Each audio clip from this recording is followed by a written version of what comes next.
आज से 2000 साल पहले जब यीशु इस जगत में था, तो एक दिन एकांत में उसके शिष्य आकर उससे पूछने लगे कि उनका जो सेकंड कमिंग होगा उसका क्या चिन्ह होगा और वह कब होगा। और यीशु ने उनके प्रश्नों का जो उत्तर दिया वह मत्ती लिखे सुसमाचार के 24 अध्याय में रिकॉर्ड किया गया है। और मत्ती 24 का 37 पद में यीशु कहता है कि मनुष्य का पुत्र का आना ठीक नूह के दिनों के समान होगा।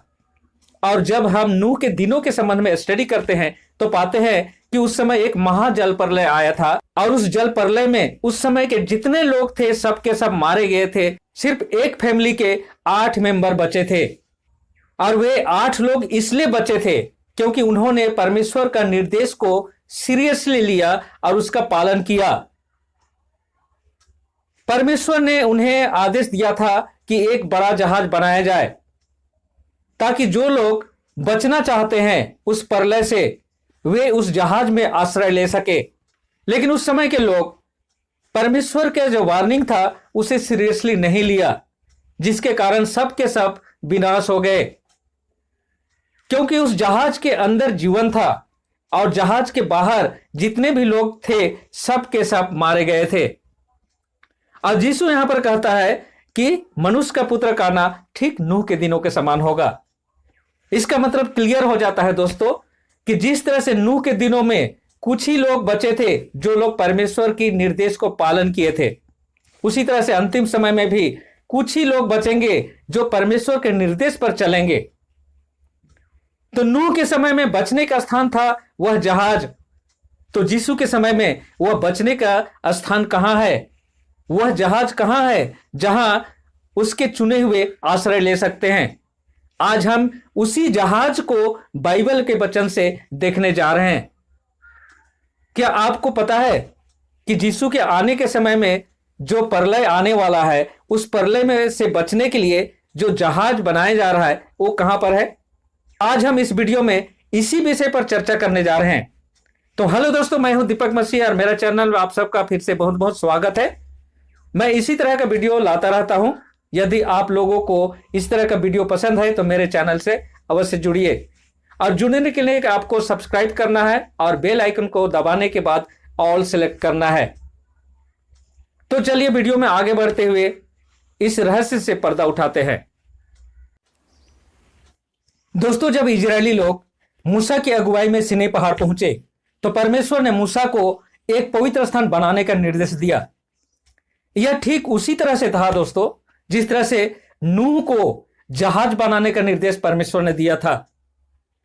और परमेश्वर ने उस जहाज का नाप, कितनी ऊंचाई, कितनी चौड़ाई, कितनी लंबाई, वो सारे डिटेल्स नूह को बता दिया था।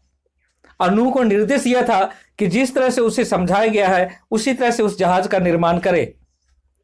और ठीक उसी तरह से जब मूसा को परमेश्वर ने इस पवित्र स्थान बनाने का निर्देश दिया तो उसका सारे नमूना उसे दिखा दिया।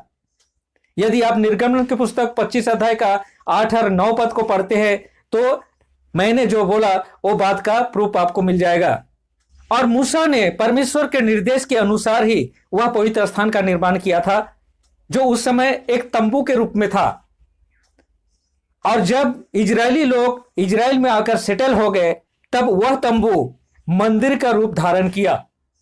और दोस्तों, मैं आप लोगों को बता दूं कि यही पवित्र स्थान यीशु के सेकंड कमिंग के लिए आश्रय स्थल है।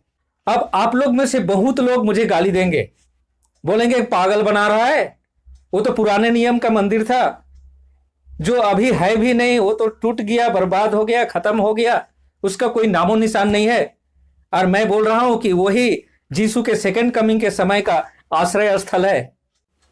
तो दोस्तों, मैं आप लोगों को सावधान करते हुए बता दूं कि जिस मंदिर को समाप्त हो गया, तोड़ दिया गया, अब उसका कोई नामो निशान नहीं है, वो ओल्ड टेस्टामेंट का था जो बोल रहे हैं आप लोग, वो एक मॉडल था, एक नमूना था, वो ओरिजिनल नहीं था दोस्तों।